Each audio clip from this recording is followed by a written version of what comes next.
ETV life ఆధ్యాత్మిక channel ప్రేక్షకులకు స్వాగతం. మానస ప్రోగ్రాంకు సుస్వాగతం. ఈరోజు మనం తెలుసుకోబోయే అంశం నా తోడు ఎవరు. మనం ఒక్క సెకండ్ మనల్ని మనం ప్రశ్నించుకోవాలి, నా తోడెవరు అని. మన మనసుతో ప్రశ్నిస్తే తెలుస్తుంది మన తోడెవరు అని. అంటే అందులో ఫస్ట్ మనం ఇప్పుడు దాకా మాట్లాడుతున్నాను, చేస్తున్నాం, అన్నీ చేస్తున్నామంటే కారణం ఈ శరీరం ఉంది. ఈ బాడీతో మాట్లాడుతున్నాం, ఈ బాడీని యూజ్ చేసి నోటితో మాట్లాడుతున్నాం. కానీ ఈ బాడీ ఏదైతే ఉందో ఇది నాదా, ఇది నేనా, ఇది శాశ్వతమా? ఒక్కసారి ఆలోచిస్తే ఇది నాతో ఉంటుందా అంటే ఇది నాతో ఉండదు. మరి ఈ బాడీపై వేసుకున్న ఈ డ్రెస్ నాతో ఉంటుందా అంటే ఈ డ్రెస్ కూడా నాతో ఉండదు. ఇంకా మరి నాతో ఉండేదేంటి అని ఆలోచిస్తే ఈ వస్తువులు, వైభవాలు, ఇంక ఇలా చెప్పుకు వెళ్తే చాలా ఉన్నాయి. ఇవేవైనా నాతో ఉంటాయా అంటే ఇవేవి శాశ్వతంగా నాతో ఉండదు. నేను ఎంతో ఇష్టపడి ఎంతో అందమైన కారు కొనుక్కోవచ్చు, ఆ కారు నాతో ఉంటుందా అంటే ఆ కారు కూడా నాతో ఉండదు. అలానే ఇలా చెప్పుకు వెళ్తుంటే ఏదైనా కావచ్చు, ఈ ప్రపంచంలో ఏ వస్తువు మనతో ఉండదు, అలాగే ఏ వ్యక్తులు కూడా మనతో ఉండరు. మరి అసలు మనతో ఉండేది, నాతో ఉండేది ఎవరు అని ఆలోచిస్తే ఒక పెద్ద ప్రశ్నగానే మారుతుంది. దానికోసం ఒక చిన్న ఉదాహరణ. నాతో ఉండేది ఏంటి అంటే, ఒక రాజుకి 3 భార్యలు ఉంటారు. ఆ 3 భార్యలో మొదట భార్య ఐశ్వర్యం. అంటే ఐశ్వర్యం అంటే చాలా అందంగా ఉంటుంది ఆ భార్య. అలానే ఆమె దగ్గర ధనం కూడా చాలా మంచిగా ఉంటుంది. ఇవి రెండింటితో చాలా మంచిగా అందంగా కనిపిస్తూ ఉంటుంది.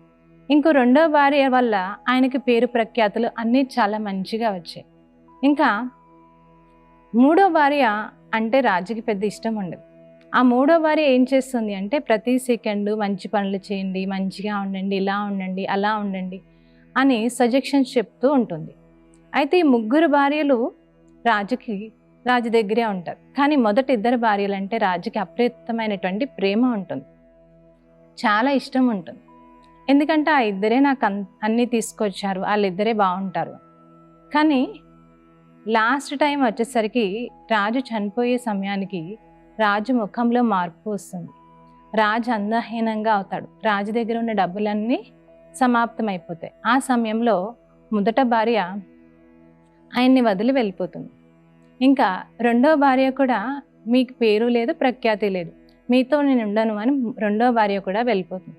ఇంకా 3వ భార్య మాత్రం మీకు సేవ చేసుకోవడానికే నేను ఉన్నది, మీతో ఉండడానికే నేను ఉన్నది అని, పుణ్యకర్మ ఇదే, నాకు కావాల్సింది ఇదే అని 3వ భార్య మాత్రం రాజుతో ఉండి రాజు యొక్క సేవలన్నీ చేస్తూ ఉంటుంది.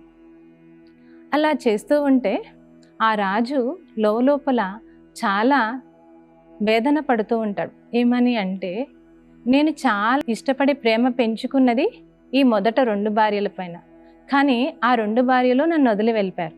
కానీ ప్రతిరోజు నేను అసహించుకునేదే 3వ భార్యని, కానీ ఆ భార్య నాతో పాటు ఉంది అని ఆయన చాలా ఫీలింగ్లో వెళ్తూ ఉంటాడు. ఒక్క సెకండ్ అలా బాధల్లోకి వెళ్ళిన తర్వాత ఒక్కసారి ఆలోచిస్తాడు, నిజమే, అసలు నాతో వచ్చేదేంటి, నాతో ఉండేదేంటి అని ఆలోచించడం మొదలుపెట్టగా నా 2వ భార్య ఉన్నటువంటి పేరు ప్రఖ్యాతి ఉండగా లేవు అనగానే వెళ్ళిపోయింది. అలా నాతో ఈ పేరు ప్రఖ్యాతులు వస్తాయా, నాతో ఈ ఐశ్వర్యం వస్తుందా, నా ఈ అందం ఇవన్నీ నాతో వస్తాయా అని ఆలోచించడం మొదలు పెడతాడు రాజు. ఆలోచించడం మొదలుపెట్టి ఇవేవీ నాతో రావా, వీటి కోసమా నా ఈ జీవితాన్నంతా వృధా చేసింది అని ఆ రాజు చాలా ఆలోచనలోకి వెళ్తాడు. ఆ తర్వాత అనుకుంటాడు, ఈ 3వ భార్య చేసిందే కరెక్ట్, నాతో వచ్చేవేంటి పాప పుణ్య ఖాతాలే, కానీ వీటిపైన నేను ఏ రోజు ధ్యాసే పెట్టలేదు అని ఆ రాజు అనుకుంటాడు. అంటే మన ఈ జీవితంలో కూడా మనతో పాటు వచ్చేవేంటి అని ఆలోచిస్తే ఏమున్నాయి, ఈ పేరు ప్రఖ్యాతి మనతో రాదు, ఈ ఐశ్వర్యం మొదలగువేవి కూడా మనతో రావు. మనతో వచ్చేవేంటి అంటే, ఒకటి పాప పుణ్య ఖాతాలు. పాప పుణ్య ఖాతాలు అంటే మనం ఏదైతే చేస్తున్నామో పుణ్యమైన పాపమైన అది మనతో పాటునే వస్తుంది. మనం ఏమైనా మంచి కర్మాలు చేసాం, దాని ద్వారా పుణ్యం సంపాదించుకున్నాం, అది ఈ జన్మకే కాదు, తర్వాత కూడా వస్తుంది. అందుకనే ఎవరైనా అనుకోకుండా ఏమైనా సాధించారనుకో అంటారు, నీ పుణ్యబలమే నిన్ను కాపాడింది అని. అలానే ఏం తెలియకుండా ఒక పెద్ద దెబ్బ తగిలి కింద పడిపోయారు అంటే వెంటనే అంటారు, నువ్వు ఏ జన్మలో పాపం చేసుకున్నావు, అందుకే నువ్వు ఈ కష్టాన్ని అనుభవిస్తున్నావు అని. అందుకని మనతో వచ్చేది ఏంటి అంటే పుణ్యం, పాపం, అంతేకాని మిగతావేవి మనతో పాటు రావు. అలానే మనతో వచ్చేవి ఇంకేంటి అంటే ఆశీర్వాదాలు. ఆశీర్వాదాల యొక్క ఖాతా కూడా చాలా గొప్పది. ఎందుకంటే ఆశీర్వాదాలు మనతో ఎలా వస్తాయి అంటే ఆశీర్వాదాలకి చాలా గొప్ప పేరే ఉంది. అందుకనే మన ఇంట్లో ఏదైనా మంచి కార్యక్రమం మొదలు పెట్టాలి అంటే ప్రత్యేకంగా మనం ఏం చేస్తామంటే అందరినీ పిలుస్తాం. అందరినీ పిలిచి వాళ్ళందరి ఆశీర్వాదాలు తీసుకుంటాం. ఎందుకంటే ఆశీర్వాదాలకి ఎంత ఫలితం ఉంది అంటే వాళ్ళకి ఆశీర్వాదాలు అందరిది వీళ్ళు జీవితంలో ముందుకు వెళ్ళడానికి ఉపయోగపడుతుంది. అందుకని ఏదైనా వివాహ కార్యక్రమం చేసేటప్పుడు అందరినీ పిలిచి ఆశీర్వాదాలు అడుగుతారు. అలానే ఏదైనా ఒక గొప్ప కార్యక్రమాలు చేసేటప్పుడు అందరినీ పిలుస్తారు. ఎందుకంటే అందరి ఆశీర్వాదాలు దొరకడం వల్ల ఆ పని సక్సెస్ఫుల్ అవుతుంది అని. ఆశీర్వాదాలకి అంత గొప్పతనం ఉంది. అందుకే ఆశీర్వాదాలు కూడా మనతో పాటు వస్తాయి. మరి ఆశీర్వాదాలు ఎలా వస్తాయి మనకి అంటే మనం ఎప్పుడైతే సత్కర్మలు చేస్తామో అప్పుడు మనకి ఆశీర్వాదాల యొక్క ఖాతా వస్తుంది.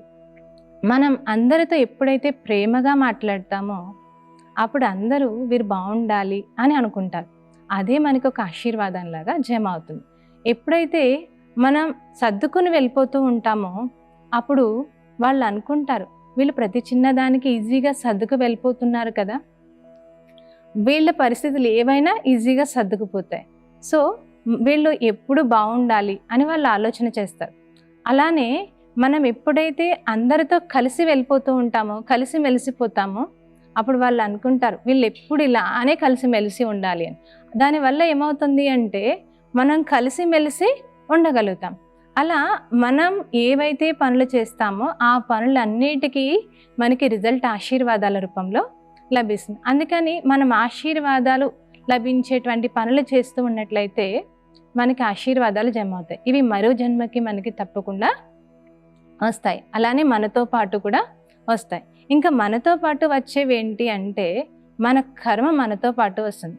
అందుకనే ఏమంటాము అంటే ఏదైనా పొరపాటున ఏ పనైనా అవ్వలేదు అనుకో వెంటనే మనం ఇలా కొట్టుకుంటాం. ఏమని అంటే నా కర్మ, నన్నేం చేయమంటావు అంటాం అనమాట. అంటే మన కర్మ అని మనం వెంటనే ఆలోచనలోకి వస్తాం. అందుకే మనం ఏది చేస్తామో అది మనకి కర్మగా జమ అవుతుంది. ఆ కర్మలు కూడా మనతో పాటు వస్తాయి. ఇవన్నీ కర్మలు ఎలా మనలో ఉంటాయి అంటే దీనికోసం ఒక చిన్నది, చాలా వరకు ఏం చెప్తారు అంటే మనం ఏవైనా పాపాలు చేస్తే చిత్రగుప్తుడు ఉంటాడు, ఆ చిత్రగుప్తుడు లెక్కలు వేస్తారు అని చెప్తారు. అసలు చిత్రగుప్తుడు అని ఎందుకంటారు అంటే మన ఈ ఆత్మలో మనం చేసిన కర్మలన్నీ కూడా చిత్రాల రూపంలో చిత్రీకరించబడి ఉంటాయి. అవి మనం తీసుకుని వెళ్తాం. ఆ చిత్రాల రూపంలో తీసుకెళ్ళి, ఇప్పుడు వాటర్ ఉందనుకోండి, నీరు ఎలా కనిపిస్తుంది? నీరులాగే కనిపిస్తుంది. మనమేమో ఇంగ్లీష్లో వాటర్ అంటాం, తెలుగులో నీరు అంటాం, కానీ చిత్రం ఏది సేమ్ ఉంటుందన్నమాట. అలా మనం ఈ జన్మ వదిలేసి ఇంకో జన్మలో ఎక్కడైనా జన్మ తీసుకోవచ్చు. ఎక్కడ జన్మ తీసుకున్నా అక్కడ లాంగ్వేజెస్ మారచ్చు, విషయాలు మారచ్చు, కానీ మనం చేసిన ఫలితం మాత్రం ఎలా ఉంటుంది అంటే ఆత్మరూపంలో, చిత్ర రూపంలో గుప్తమై ఉంటుందన్నమాట. ఆ చిత్రం మనం పట్టుకొని వెళ్తాం. దాని ద్వారా మనకి ఆ కర్మను బట్టి మనకి ఫలితం అనేది లభిస్తుంది అనమాట. అసలు చిత్రగుప్తుడు ఎవరు అంటే మన ఆత్మలోనే చిత్రగుప్తుడు అనేవాడు ఉన్నాడనమాట. అంటే మన కర్మల ఖాతా పట్టుకెళ్ళేది ఎవరు అంటే ఆత్మ. అందుకని పుణ్యం పట్టుకెళ్ళినా, పాపం పట్టుకెళ్ళినా, కర్మలు పట్టుకెళ్ళేది ఆత్మ అనమాట.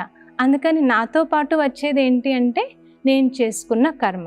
అందుకనే ఎవరైనా మనల్ని బాగా ఎక్కువ తిడుతూ ఉన్నారనుకోండి, మనం అనుకుంటాం ఏ జన్మలోనో వీళ్ళని తిట్టుంటా, అందుకే ఈ జన్మలో నన్ను తిడుతూ ఉన్నారు అంటాం. అలానే కొద్దిమంది ఎవరితోనైనా ప్రేమగా మాట్లాడతారు, ఎవరితోనైనా చాలా మంచిగా ఉంటారు. వారి దగ్గరికి ఎవరు వచ్చినా చాలా నవ్వుతూ మాట్లాడతారనమాట. ఏంటి వీళ్ళ దగ్గరికి వెళ్తే అందరు ఇష్టంగా మాట్లాడతారు, చాలా మంచిగా ఉంటారు అనుకుంటారు. ఎందుకని వాళ్ళ దగ్గరికి వెళ్ళగానే అందరూ ఇష్టపడతారు, అందరూ మంచిగా ఉంటారు అంటే వాళ్ళు ముందు జన్మలో చేసుకున్న పుణ్యం యొక్క కర్మ కారణంగా ఏమవుతుంది అంటే వాళ్ళు ఈ జన్మలో చాలా ప్రేమగా వాళ్ళ దగ్గరికి వచ్చి అందరూ మాట్లాడుతూ ఉంటారనమాట. అందుకని మన కర్మలు ఎక్కడొస్తాయంటే మనతో పాటుగానే వస్తాయి. అందుకని మనం ఎలాంటి కర్మలు చేయాలి అంటే మన ద్వారా శ్రేష్ఠ కర్మలు చేయాలి. మనం చేసిన కర్మను బట్టే మనకి ఫలితం అనేది ఉంటుందన్నమాట. ఇంకా మనతో పాటు వచ్చేవి ఏంటి అంటే మన అలవాట్లు కూడా మనతో పాటు వస్తాయి. అందుకనే ఈరోజు చూడండి, చిన్న చిన్న పిల్లలు ఉంటున్నారు, వాళ్ళు చాలా బాగా భాషణ చేస్తున్నారు. ఆ చిన్న చిన్న పిల్లలు ఉంటున్నారు, చాలా బాగా పాటలు పాడుతున్నారు. కొద్దిమంది చిన్న చిన్న పిల్లలు వేదాలు ఎంత బాగా చెప్తున్నారు అంటే చాలా బాగా చెప్తారు. ఇవన్నీ ఏంటి అంటే వారు ముందు జన్మ నుంచి వారు తీసుకొచ్చినటువంటి సంస్కారం అనమాట. అంటే ఆ జన్మలో చాలా ఎక్కువ వేదాలు చదివే అలవాటు ఉంది. ఆ వేదాలు చదివే అలవాటు కారణంగా ఈ జన్మలో వాళ్ళు చాలా బాగా వేదాలు వర్ణించగలుగుతున్నారు. వాళ్ళు చాలా బాగా పాటలు కూడా ఎందుకు పాడగలుగుతున్నారంటే ముందు జన్మలో ఒక పెద్ద సింగర్, వాళ్ళు ఇప్పుడు చనిపోయారు. ఆ అలవాటుతోని వాళ్ళు ఈజీగా పాటలు పాడుతూ ఉన్నారు. అలా మనం ఏదైతే అలవాటు చేసుకుంటూ ఉంటామో ఆ అలవాట్లు ఇప్పటికే కాదు తర్వాతకి కూడా వెళ్తాయి. అందుకనే మన అలవాట్లు ఎలా ఉండాలి అంటే చాలా మంచి అలవాట్లై ఉండాలి. అందుకే మన అలవాట్లు ఎలా మార్చుకోవాలి అంటే ఏదైనా చిన్న చిన్న చెడు అలవాట్లు ఉండొచ్చు. ఆ అలవాట్లని కూడా మనం ఏం చేయాలి అంటే నేను మారాలి అని దృఢ సంకల్పం పెట్టుకొని మన అలవాట్లని మార్చుకోవాలి. అలానే మన అలవాట్లు మారాలి అంటే తప్పకుండా ఆధ్యాత్మిక జ్ఞానం కావాలి. ఎంతగా మనకి ఆధ్యాత్మిక జ్ఞానం ఉంటుందో అప్పుడు ఏమవుతుంది అంటే మన అలవాట్లు కూడా మారుతూ ఉంటాయి. మన అలవాట్లు మారడానికి ముఖ్యంగా ఆధ్యాత్మిక చింతన ఎందుకు అవసరం అంటే, పిల్లలు ఉన్నారనుకోండి, చిన్న పిల్లలు ఉన్నారనుకో, నువ్వు అది చెయ్యొద్దు అన్నామనుకో చేస్తూనే ఉంటారు. అదే మళ్ళీ 2-3 సార్లు చెప్పామనుకో, బాబాయ్ మా అమ్మ బాధపడలేకపోతున్నా, మా నాన్న బాధపడలేకపోతున్నానని కొద్దిగా చేయడం ఆపుతారనమాట.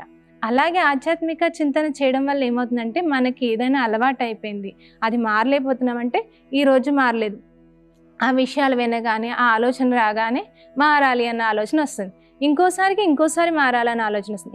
ఇంకోసారి మారాలన్న ఆలోచన వస్తుంది. అలా మారాలి అన్న ఆలోచన ఏమవుతుంది అంటే మనల్ని పూర్తిగా మారుస్తుంది. అందుకే మన సంస్కారాల పరివర్తన కావాలి అంటే తప్పకుండా మనకేం కావాలి అంటే ఆధ్యాత్మిక చింతన కావాలి. మనం ఎంతగా మన సంస్కారాల్ని మార్చుకుంటూ వెళ్తామో మన జీవితం కూడా అంతే ఉన్నతంగా అవుతూ ఉంటుంది. అందుకనే ఏమంటారు అంటే క్యారెక్టరే మెయిన్ అని చెప్తారనమాట.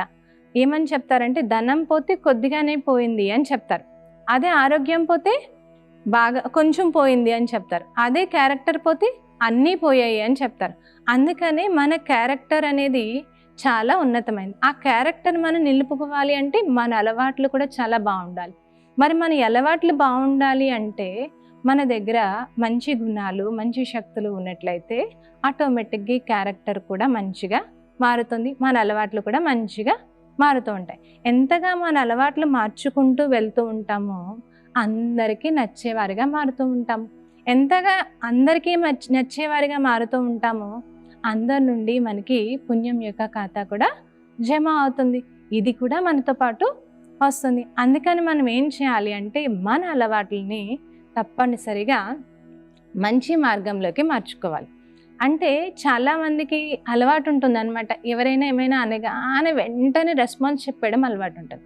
అప్పుడు ఏం చేయాలి అంటే ఒక్క సెకండ్ 2 నిమిషాలు మన లోపల తలుచుకోవడం మొదలు పెట్టాలి. ఏమని అంటే ఆ రెస్పాన్స్ నేను ఇవ్వకూడదు. వెంటనే వాళ్ళు చెప్పిన తర్వాత విన్న తర్వాత నేను వాళ్ళకి రెస్పాన్స్ ఇవ్వాలి అని మనసుకి ఒక సైరన్ ఇవ్వాలన్నమాట. అంటే మనసుకి ఒక సిగ్నల్ ఇవ్వాలి.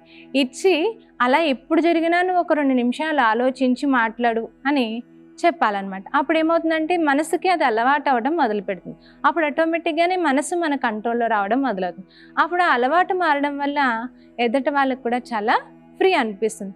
అలా మన అలవాట్లు ఏవైతే ఉన్నాయో దానికి అనుకూలంగా మనం ఎలా మారితే బాగుంటుంది అని చూసుకొని మన అలవాట్లను కూడా మనం మార్చుకోవాల్సి ఉంటుంది. ఎంతగా మన సంస్కారాలు ఉన్నతంలో ఉంటాయో అప్పుడు వాళ్ళు అంటారు ఉన్నతమైన వ్యక్తులు అని. ఇప్పుడు రాముడు ఉన్నాడు అనుకోండి, రాముడు చాలా గొప్ప వ్యక్తి అని చెప్తాడు. ఎందుకని చెప్తారు అంటే రావణుడి యొక్క సంస్కారం అంత గొప్పగా ఉంటుంది. ఎలా ఉంటుంది?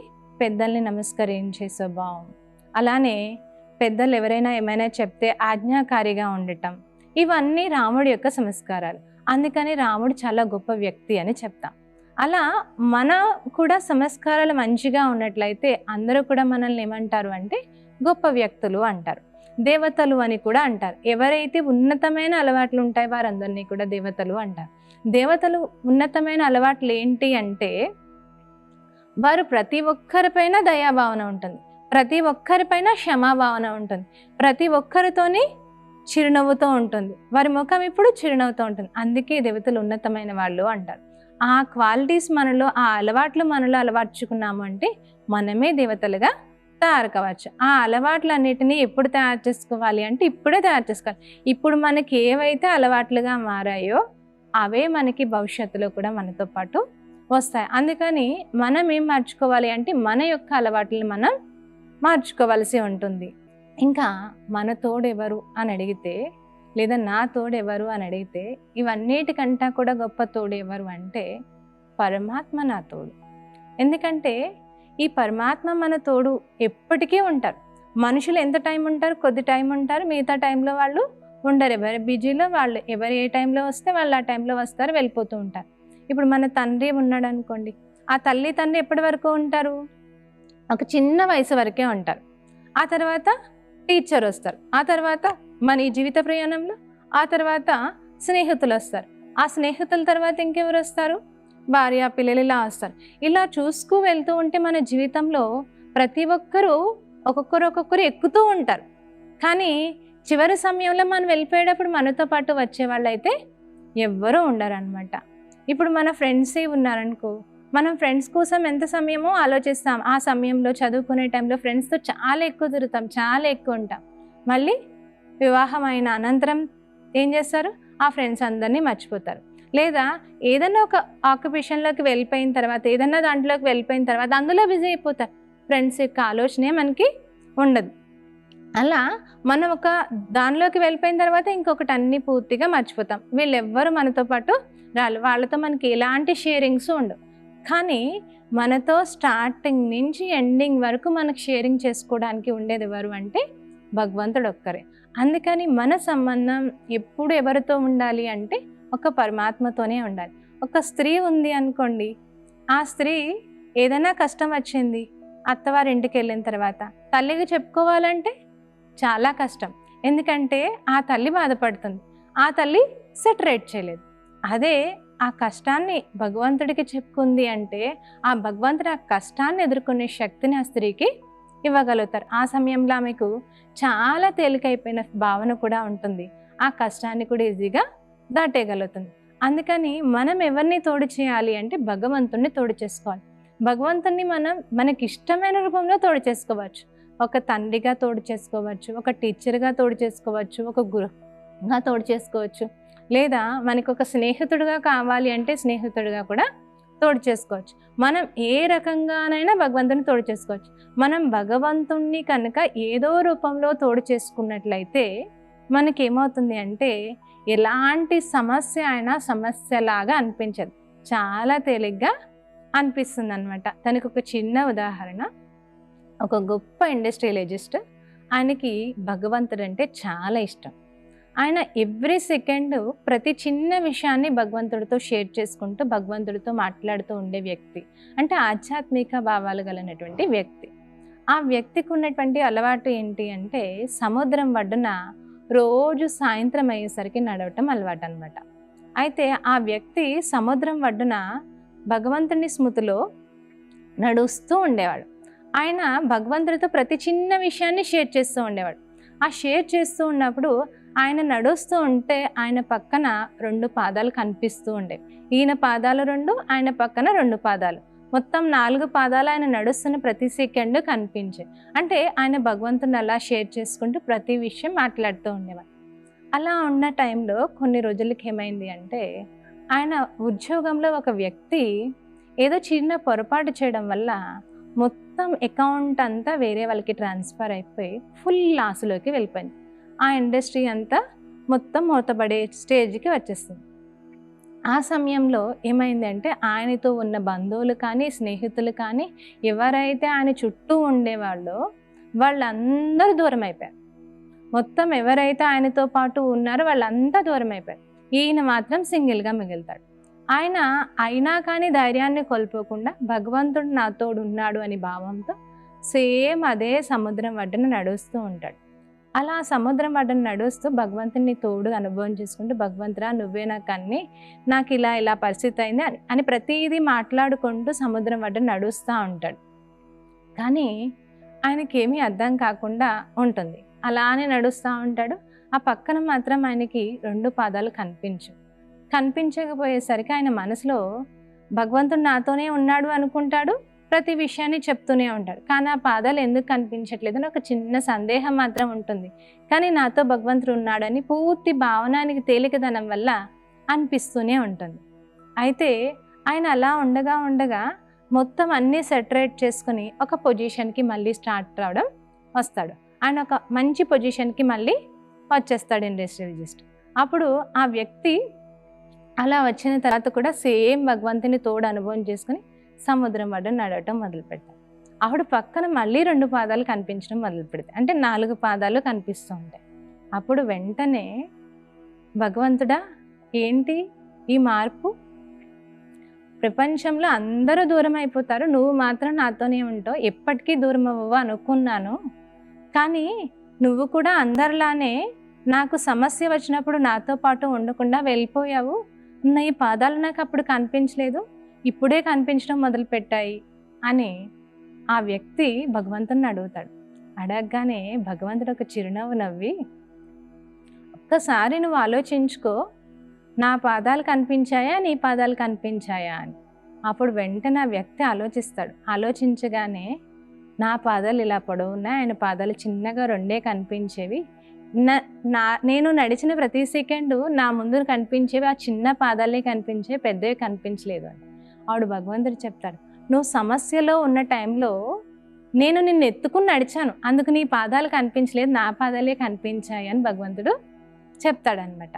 అంటే మనకి ఏదైనా సమస్య వచ్చినప్పుడు ఆ సమస్యను ఎదుర్కోవడానికి ఎంత శక్తిని ఇవ్వాలో భగవంతుడు మనకు అంత శక్తిని ఇచ్చి స్వయం ఆయనే మన దగ్గరుండి నడిపిస్తాడు. ఆ విషయం మనం తెలుసుకున్నట్లయితే ఏమవుతుంది అంటే మనం భగవంతుడు తోడుని విడిచిపెట్టాం. అప్పుడు మనకి ఎంత పెద్ద సమస్య అయినా ఎలా అనిపిస్తుంది అంటే చాలా తేలిగ్గా అనిపిస్తుంది అనమాట. అందుకని మనం ఏం చేయాలి అంటే ఎవ్రీ సెకండ్ భగవంతుని మనం తోడు చేసుకోవాలి. ఇప్పుడు ఒక మనిషే మన తోడు ఉన్నాడు అంటే చాలా ధైర్యం ఫీల్ అవుతాం. అలాంటిది ప్రపంచమంతా ఎవరి కోసం వెతుకుతుంది, ప్రపంచమంతా ఎవరిని తలుచుకుంటుంది, ఎంత గొప్ప ప్రైమ్ మినిస్టర్ అయినా ఎవరి ముందు తల వంచుతున్నాడు, అటువంటి భగవంతుడే నా తోడయ్యాడు అంటే నాకేమంత కష్టం, ఏం కష్టం లేదు, ప్రతిదీ ఈజీ అనిపిస్తుంది. అప్పుడు ఎంత పెద్ద సమస్య అయినా ఏమనిపిస్తుంది, చాలా ఈజీ అనిపిస్తుంది. అప్పుడు ఈజీగా మనం ముందుకు వెళ్ళిపోగలుగుతాం. అలానే భగవంతుడు ఎవరినైనా క్షమించేస్తాడు. అందుకని మనల్ని ఎవరైనా ఏమైనా అన్నా కానీ మనం వెంటనే ఈజీగా క్షమించగలుగుతాం. ఎందుకంటే నా తోడున్నది భగవంతుడు కదా, భగవంతుడి క్వాలిటీ నాలో ఉండాలి కదా అని వెంటనే క్షమించేస్తాం అనమాట. అందుకని అసలు నా తోడెవరు అని ఆలోచిస్తే మనతో పాటు వచ్చేవి ఏంటి అంటే మన పుణ్యం యొక్క ఖాతా. అలానే మనతో పాటు వచ్చేవి ఏంటి అంటే ఆశీర్వాదాల యొక్క ఖాతా. ఇంకా మనతో పాటు వచ్చేవి ఏంటి అంటే మన అలవాటులు. మనతో ఎప్పుడూ ఉండేది ఎవరు అంటే పరమాత్మ. అందుకని మనం సదా పరమాత్మ తోడులో ఉండి మన జీవితాన్ని సుఖమయంగా ఆనందమయంగా చేసుకోవాలి. ఈరోజు మనం మనతో ఉండేటువంటి విషయాల కోసం తెలుసుకున్నాము. మరి కొన్ని అంశాలతో మళ్ళీ కలుద్దాము. అప్పటి వరకు ఓం శాంతి.